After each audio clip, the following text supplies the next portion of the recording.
Welcome. Thank you all for coming. It's been nice to chat with you to get started here. Let me introduce myself to you again. My name is Dr. Simone Lambert. I'm the new faculty member here at Argosy, full-time in the counseling programs. And my doctorate is in counselor education and supervision and counseling from University of North Carolina at Greensboro. And let me see if I can remember my dissertation topic. It was a mouthful, as I recall. Pre-adolescence perception of parent-child communication and school-based aggression. Wow. That is a mouthful. I have to take a breath after that, right? And I still remember my dissertation process as being a journey, and so that's how I refer to it for you all as well. It's something that evolves over time, and it's certainly not something that you could do like a regular paper. Do you remember cramming for papers and trying to get those done in a week? And that's just not how dissertations work. They're more of a marathon than a sprint. And so getting yourself geared up for that is psychological, physiological, all of those good things too. So I want to invite you, as we're talking about chapter 1 tonight, which is where I'm going to cover. You'll have other series in the workshop, or other workshops in the series that will talk about different parts of the dissertation. So tonight I'm going to focus on chapter 1. But I invite you to jump in with any questions or experiences, because I know you've already gotten started a little bit on this as well. So feel free to chime in at any point, okay?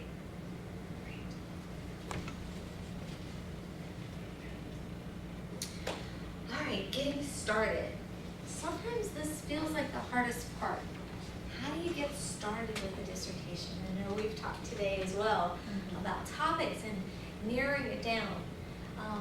My original dissertation chair was Dr. Nicholas Back, and I don't know if it's because his last name started with a V, but he always talked about narrowing things down and making sure that you get down to a point where it's a doable topic, right? We'll talk about doable a good bit tonight. But then not narrowing it down too much, because then it would not be a usable topic for many people. So finding that balance. So ideas. We've already talked a little bit about you're interested in single women, and can you share with me your topic again?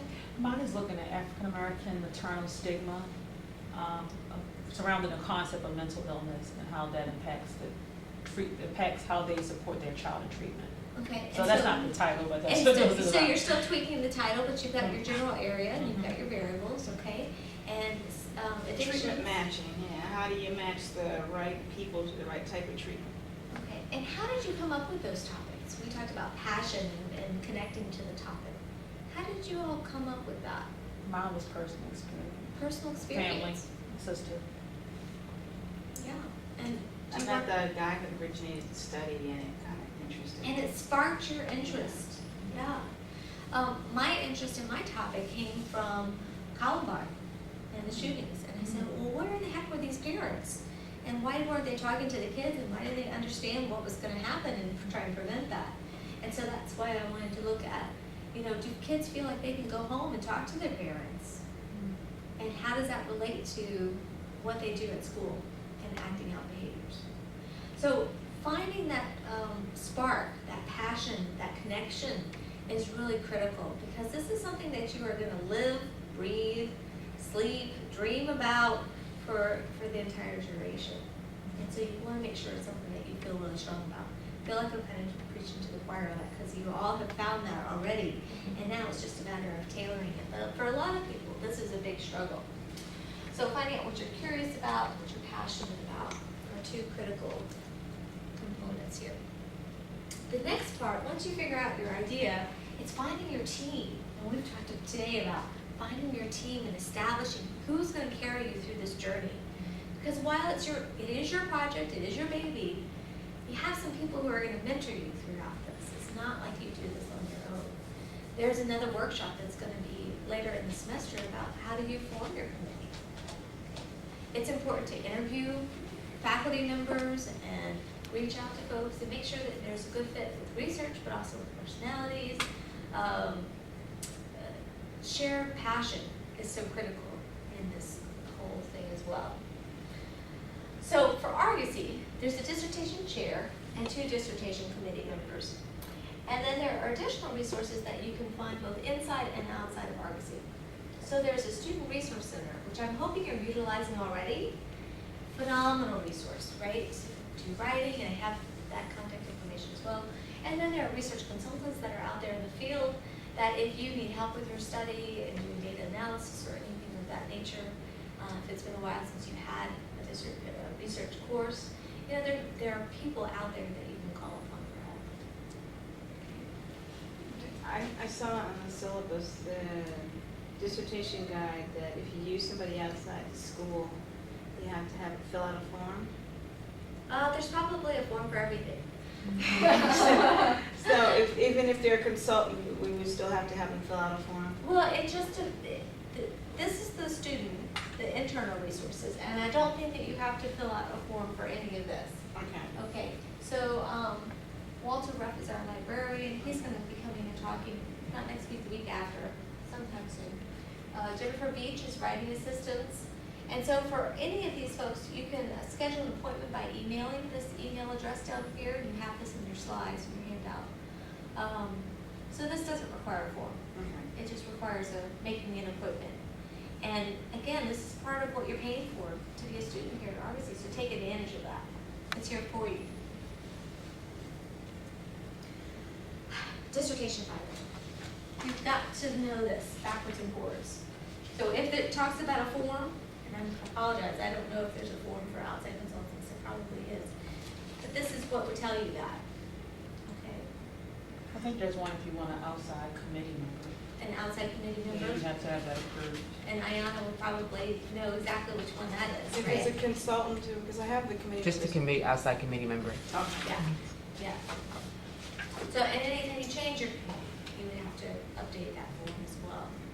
Okay. So this is really invaluable. You need to know this, and it will answer many, many of your questions as you go along in the process. Okay. Does everybody know where to find it? Okay. That's half the Bible. The other Bible is this.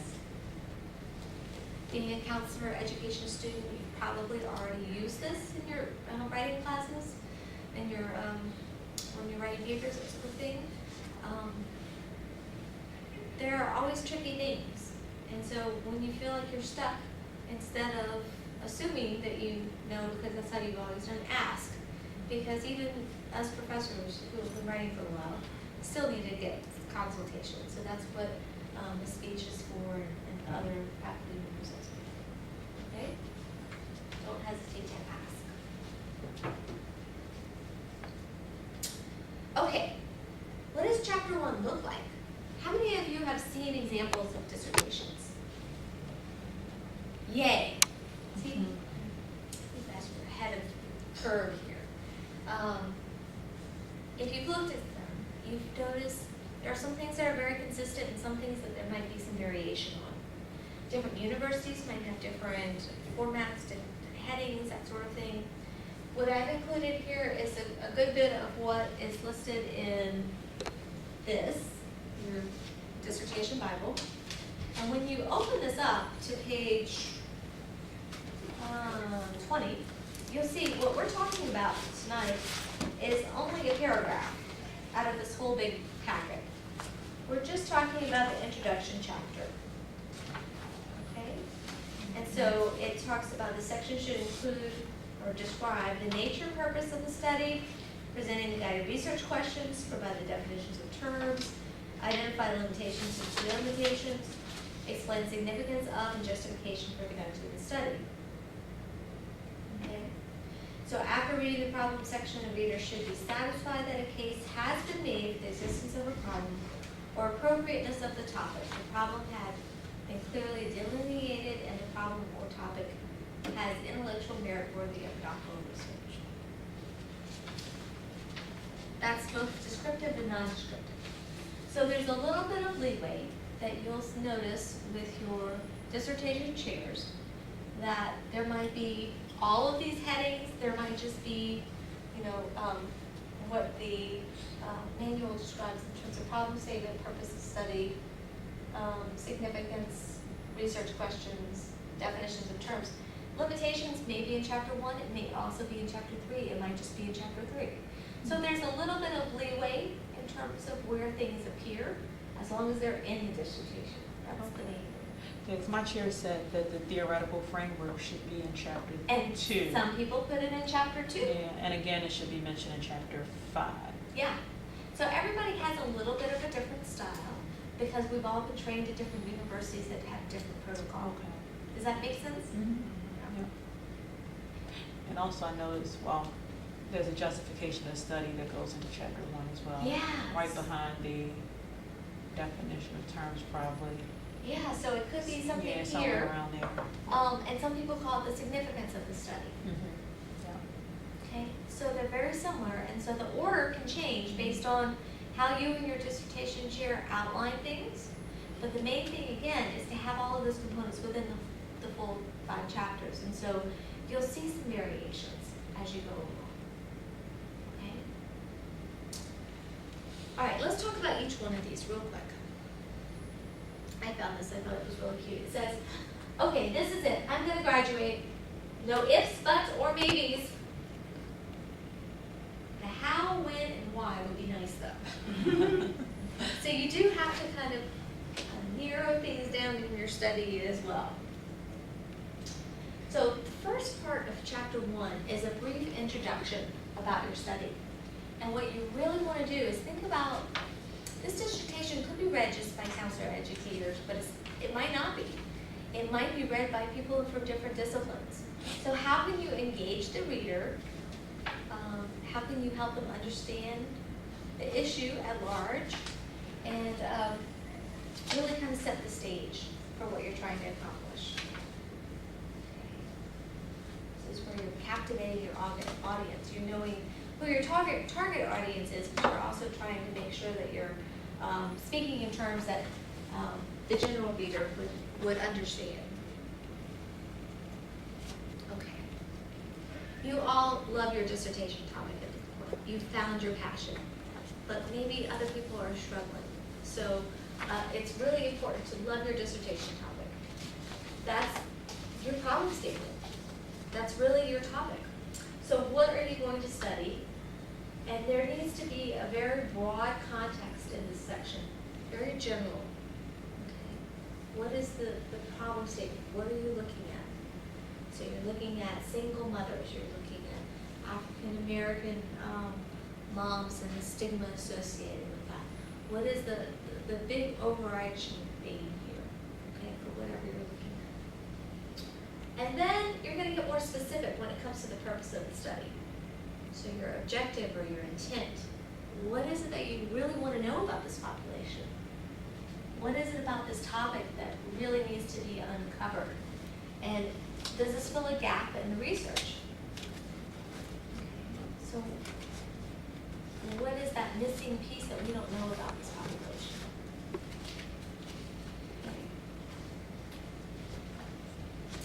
And then significance of the study. See if this makes sense. Why is this study worth doing?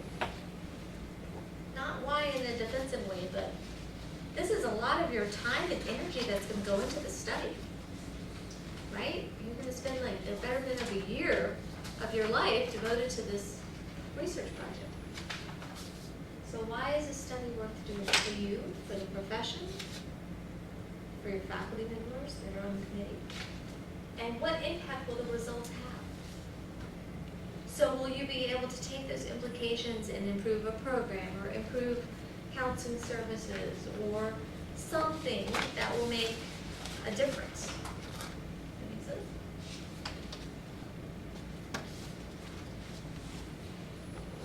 And then we talked about theory. I mean, you mentioned Jungian perspective, right? That's something you were proposed. I missed your theory. I'm looking at, I found a framework dealing with stigma. I didn't bring my That's books okay, and stuff. that's okay, but you've identified something. Yeah, it's a theory on stigma. Yeah, Okay, it's a good. framework on stigma. Have you started thinking about theory? Yes, where are you with that? Biopsychosocial. Okay, So looking at all the different contextual pieces that might be involved with addictions. Okay. So this is really how you're going to frame your research question, and it's also how you're going to frame your results. Okay. If we were looking at a set of results from Jungian versus cognitive behavioral therapy, we might come up with very different interpretations. So it's important to put it out there in terms of what theoretical lens you're looking from. Okay. Research questions. Is this the challenge? Yeah. Yes. This is one of the tougher issues. It's how do you narrow down your research questions to make them doable, but also concrete enough, all of those good things. So I've worked with a number of dissertations and doctoral students who come in and they say, I'm very passionate about this area, and they list off all the things that they want to know. And I say, that's great, pick one.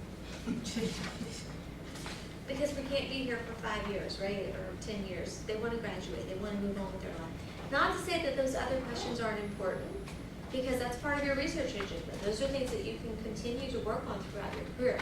Your dissertation is not your last research project, typically. Okay. So it's the first step in a research journey.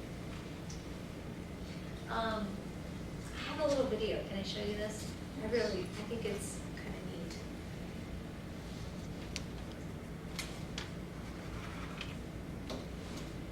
I'm hoping this shows up on our video here.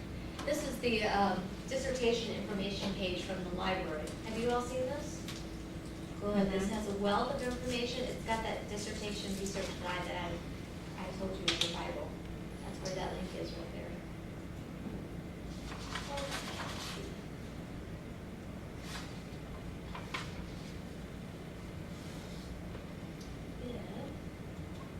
I click this, and I hit make it full, and start, and see what happens. Let's see. If I turn the volume on. No, it didn't work. But you know what? The volume was on earlier, so let's see here.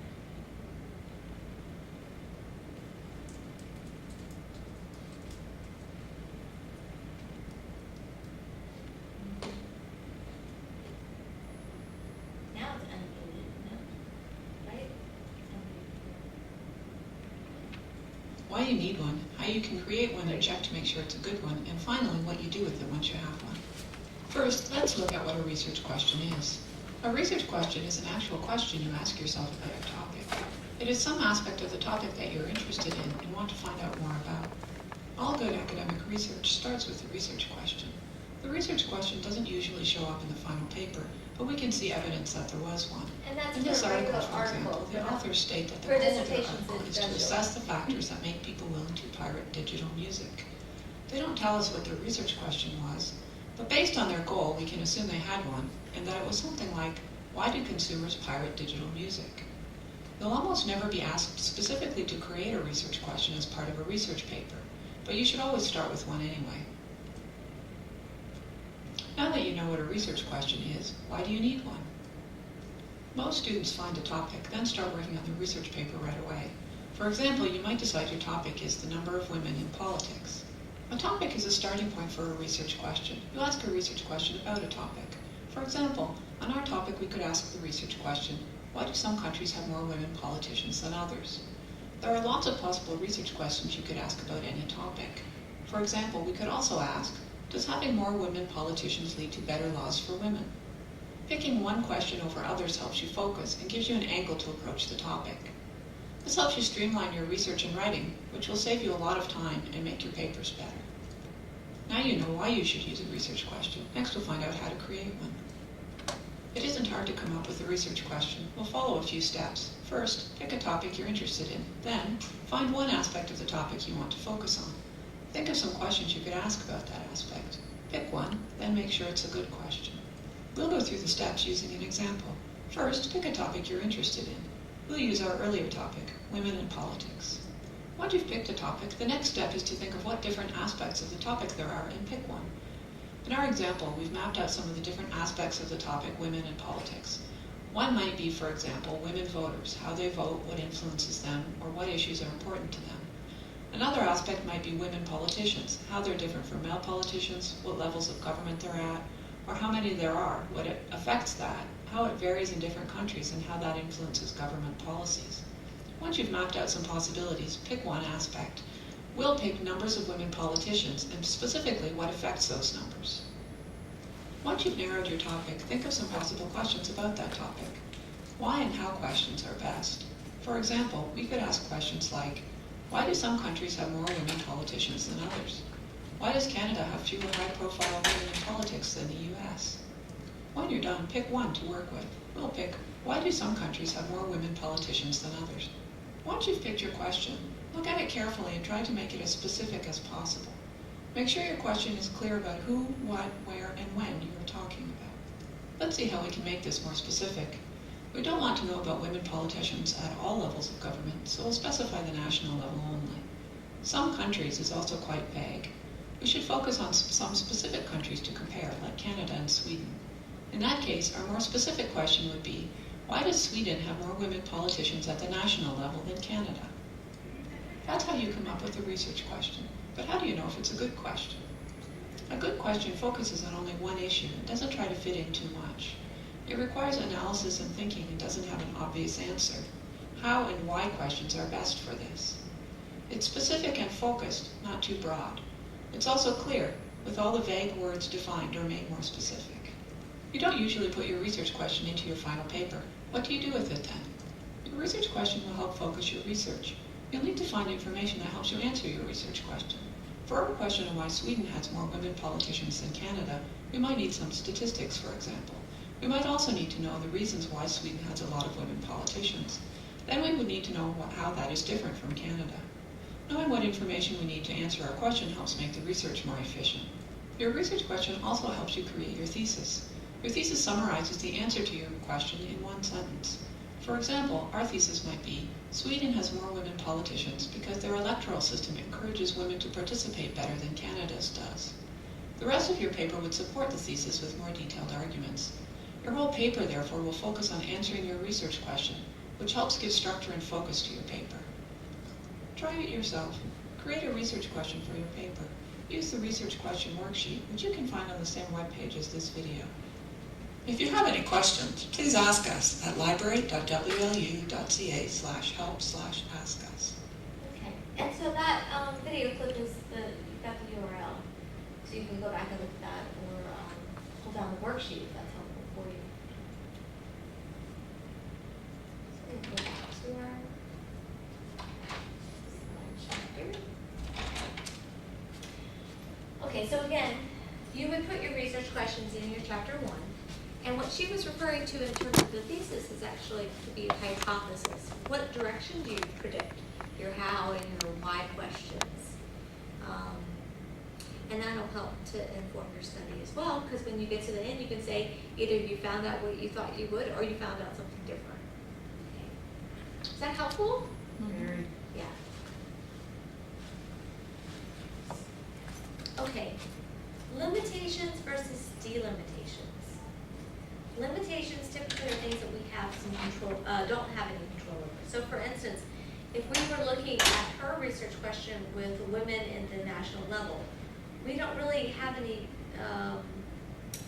control over who that might consist of, whether it's 40 women that are at the national level in Sweden or 3. They were elected or appointed or whatever, and we have no control over that number size.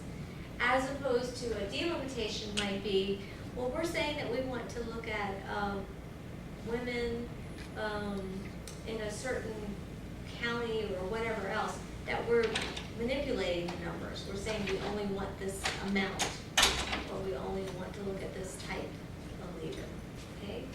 So this one we have a little bit more control in being intentional about who we're selecting as participants. Is that clear? Participants or other aspects of the study that we can limit. So for instance, If we're looking at self-study, self-reported data, that's a limitation as opposed to maybe something that was more objective and observed. Those kinds of things are all things that we would mention. Now again, this will be expanded upon in chapter 3, but it might be touched upon in chapter 1 based on what your dissertation chair is preferring. Okay? Definition of terms. This is one of the most critical parts of chapter 1. You wouldn't think that, right? It's just a bunch of words. But it's the words that you will use throughout your entire dissertation. So anytime you have a term that could be interpreted different ways, or you want to make sure that a specific meaning is being used, you will define that and use that consistently throughout your entire documentation. And consistent is the key there, that you use the same term over and over again. You also need to remember that while your opinion about a term is very important because it's your study, you can strengthen your argument by finding somebody else who has a similar opinion who's already published. Okay? So finding that expert out there that's using the same terminology and citing them can really strengthen your study.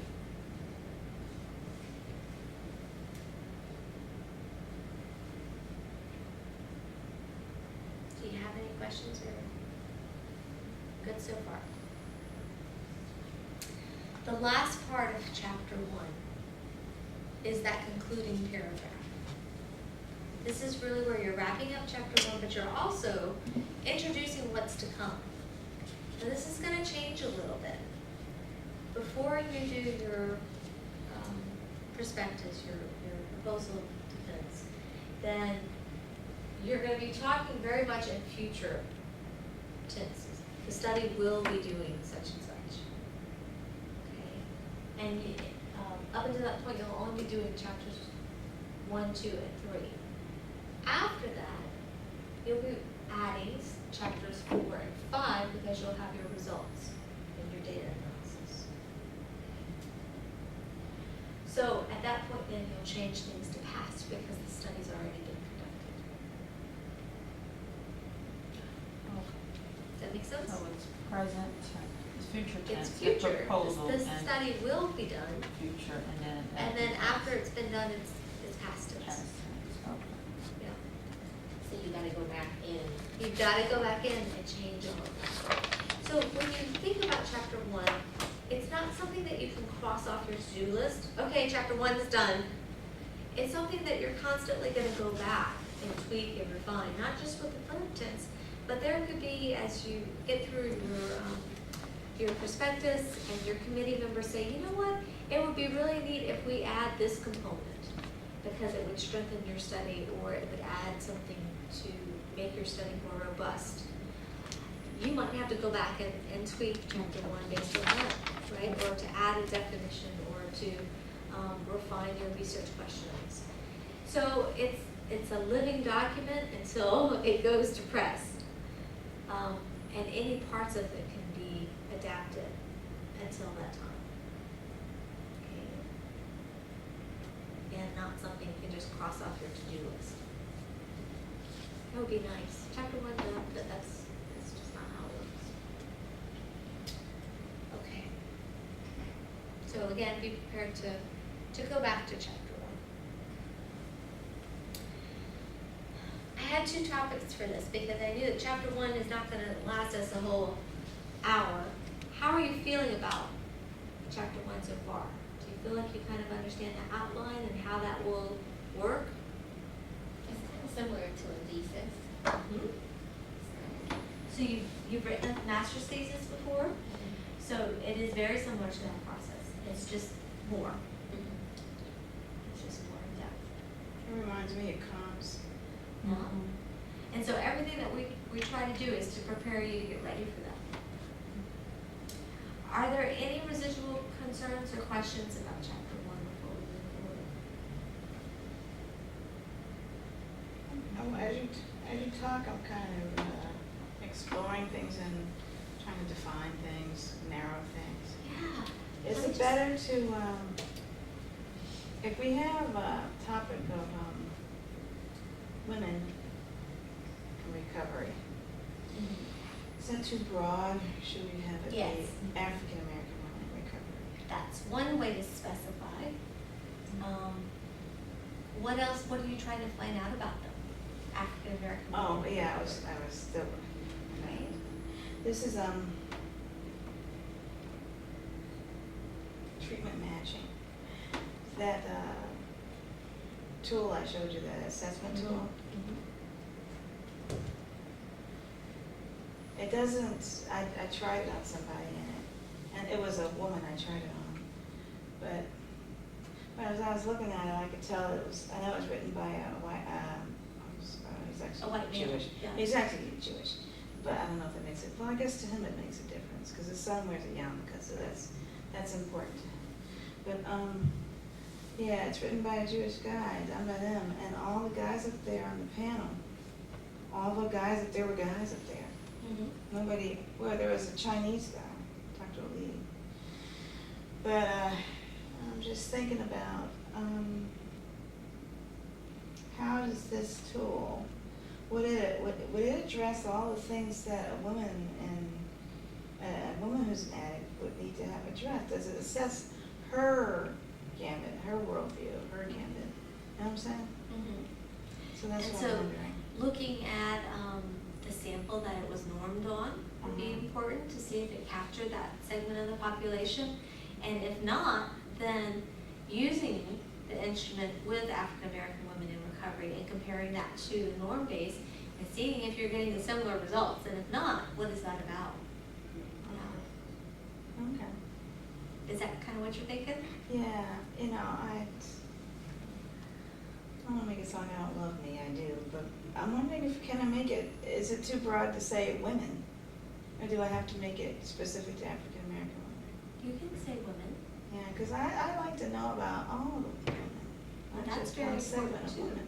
What you might be able to do, if you get a large enough sample of different ethnic groups or different age groups, is to compare some of those SES variables and to say, are the results significantly different for, you know, young Asian women or whatever else?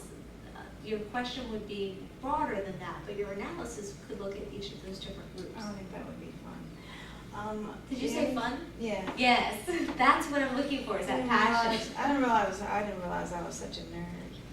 It's a good thing. I You're just amongst many enjoy nerds, this, it's and okay. I'm having too much fun. It really Good, is. good. But, and the other one was something about, it'll come back to me, never mind. Did that help to talk through Yeah, that a little yeah. bit?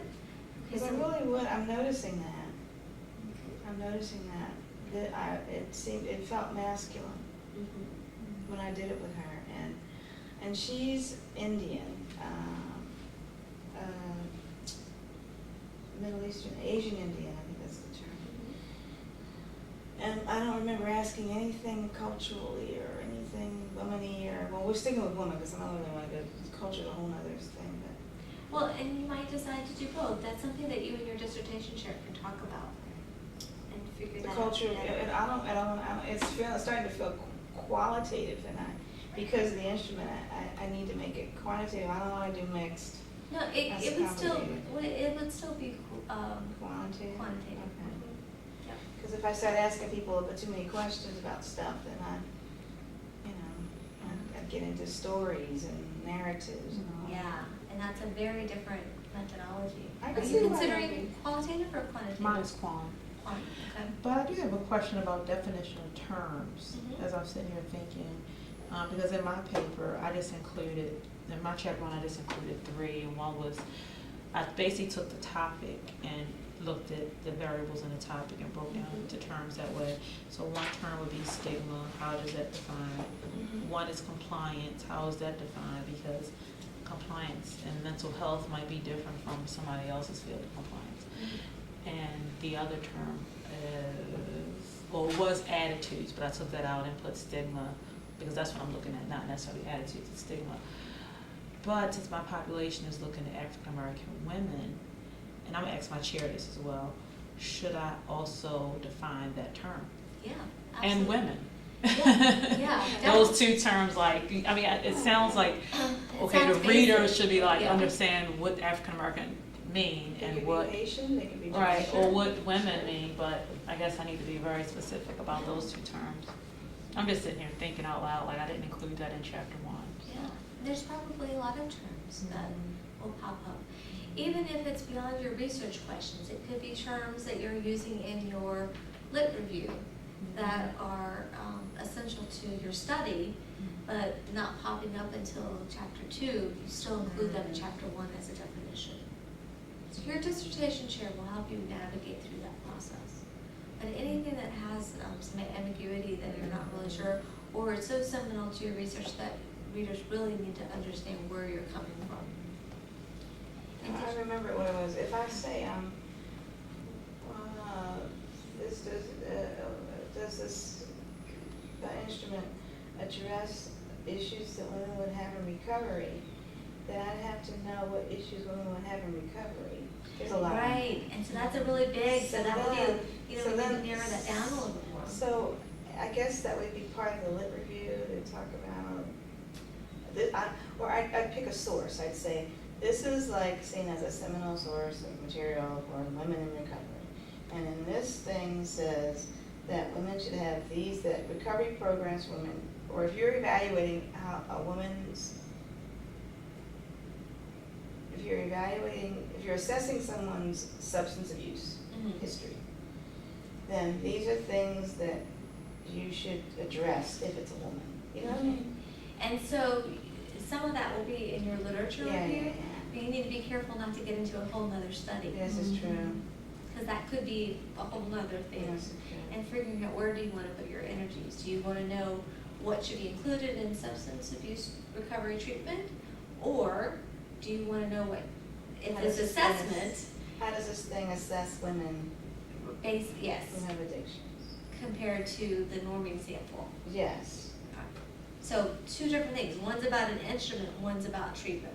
Yeah, I like to keep it about, does this instrument, because the And that's instrument's fine. really cool, but does it address the women the way it should? Yeah, and so in your outline, you might talk about different things that other instruments also measure about recovery and look at, see if their samples include women, and do some comparing that way. Do you see how the focus Yes. shifted? Yes. Both excellent study ideas, but very different, so only pick one dissertation, One. in is a lifetime is please. good. Yeah. Plenty, right? Yeah. Any other chapter 1 questions?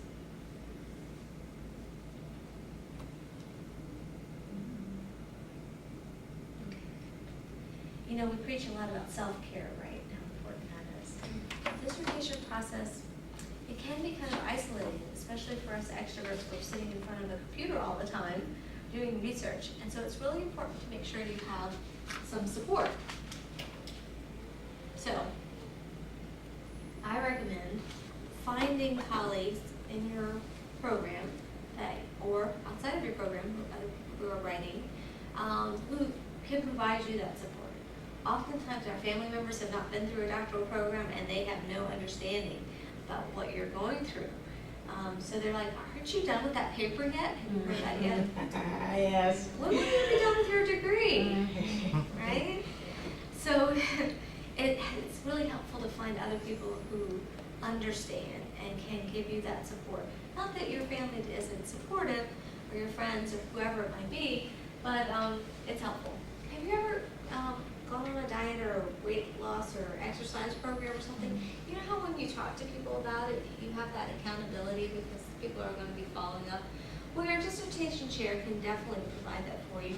And there could be other people that you can rely on that too for that little bit of motivation and encouragement. Because unless you can't hang out with your dissertation chair 24/7.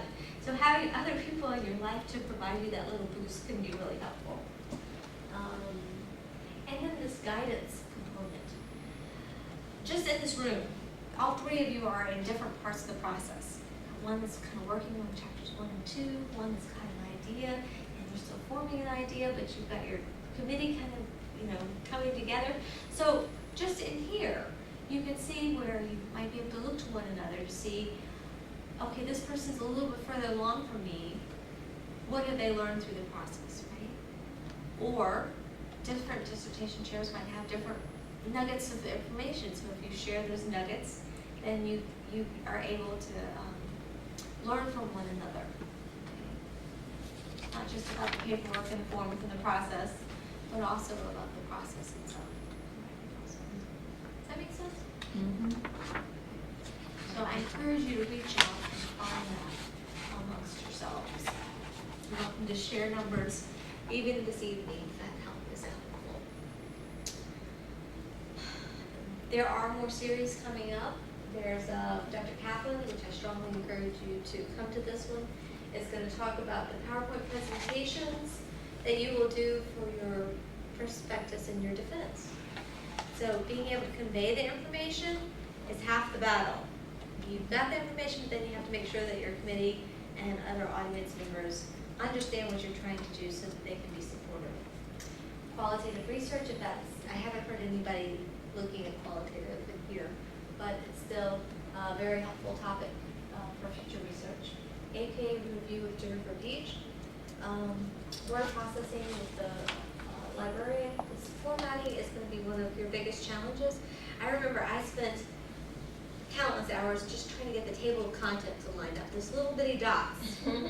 That was one of the worst process. I swore like a sailor that night. And so I encourage you to find out these things in advance so that you're not at the very last minute trying to work out some of these tweaks. There's going to be some downtime, some lulls, sometimes that are really, really busy and you're trying to make it a deadline for whatever reason. And then there's going to be times when you're waiting for a response. During those waiting times, use your time effectively to think about some of these things like formatting or what's the next step. Okay. Dr. Daly is going to talk about chapter 5, and then that last one is about establishing your committee. Again, I encourage you to interview faculty, find a good fit for you. Okay. It's not one of those things where you just send an email, hey, would you like to be my dissertation committee chair? It's not like, asking somebody out to lunch or asking for a buddy. It's a very formal process, and you need to make sure that it's a good fit for both, and that, again, it's not just topic that's aligning, but work style and personality and all of those things, because you're going to be spending an awful lot of time with this person. Okay? It's a huge commitment on both parts. There have been some presentations that have already taken place. Okay? So these are available. You can see Anna is videotaping tonight's presentation and has done so for each of these. So if you go down to the library, you'll see that these are available for you to check out if you've missed something that is of interest to you. And that's the campus library information. And then again, this is that dissertation resource website. I strongly encourage you, take some time. Again, whenever you have that downtime and you're thinking, oh, what can I be doing right now? I'm waiting to hear back from my committee or my chair or whatever else. Or you just, you need a break from concentrating on other things. This is a great thing to peruse and see what resources are available to you. Life doesn't have to be so hard. Everything is compiled for you in one place, one location. So take advantage of that and really look through and see what's available for you. Okay. I do have some references if you're interested. I have a couple of things that I'll pass around to you as resources as well. But I really like that. Keep calm and finish your dissertation. Okay. In your handout, there's another little packet that I found that I thought was incredibly helpful. Could you just take a minute to look at that and see if you have any questions for me? It talks about, I love the idea of this, completing your dissertation without tears. Handwriting without tears. I like this quote. Which quote stood out for Toni you? Morrison, if there's a book you really want to read but it hasn't been written yet, then you must write it. Yes. Yes.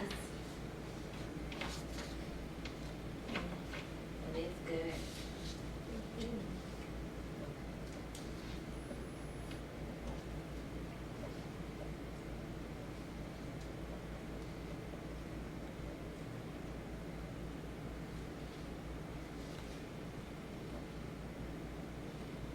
And that's why dissertations don't get finished. You know, there's a lot of people who don't finish their dissertation, and I don't want to see any of you in this room be in that situation. Gotta rely on your resources. The university provides a ton of resources, your committee,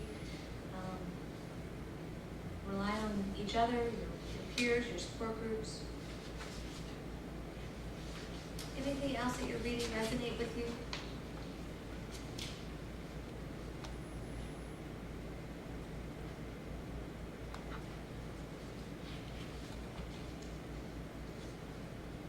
Some people like to write in small blocks every day. Others need a big block, 1 day a week. Find out what works for you. Do you write better in the morning, afternoon, or evening?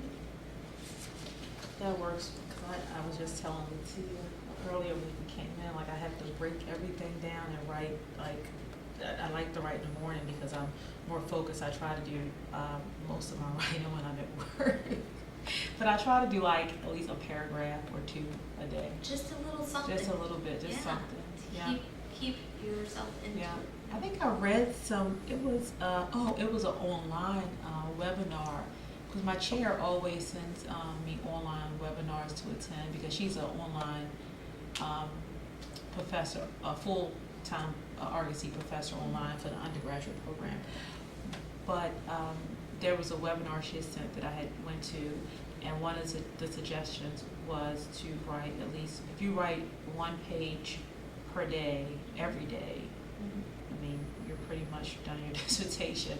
I mean, of course, you have to revise and things like that, things come up, but you're pretty much ahead of the game. And I started off that way, like September, I think I really just took off and just really dived right into chapter 2, write at least like a page a day. So I'm actually glad to say, like, I'm almost at the finishing point of chapter 2. I just have to like add some more things and submit it, and then she's going to edit and everything, do a couple of revisions, but I feel like I've made a major accomplishment, because it's a big task. It's a lot. And giving yourself credit Yeah, for those it's a major lot. accomplishments, you know, rewarding yourself in Mhm. healthy ways Mhm. to keep your motivation up is Right. very important. Yeah. Give yourself credit for that. So, Everybody's got to find their own style, what works for them. So it's not like we can say, if you do X, Y, and Z, you'll finish your dissertation. You've got to find your own path, Mhm. but there are a ton of resources to help you along that path. Anything else stand out for you, or questions, comments?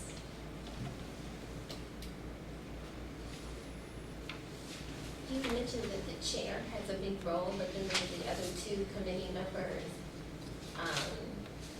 What is their Yeah, that's a great question. role? So they are certainly there for guidance. The chair works primarily with the student until they get to those exam periods. And that's typically when you hear from the full committee. It's at those little marks of the prospectus and the defense. But they can be consulted at any time.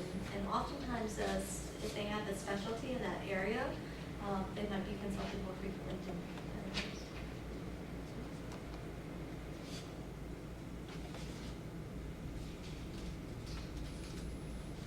Other thoughts or questions?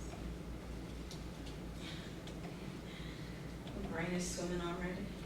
Yes, it's a lot to take in, indeed. I know that chapter 1 is not very long, but it certainly gives you a lot of food for thought.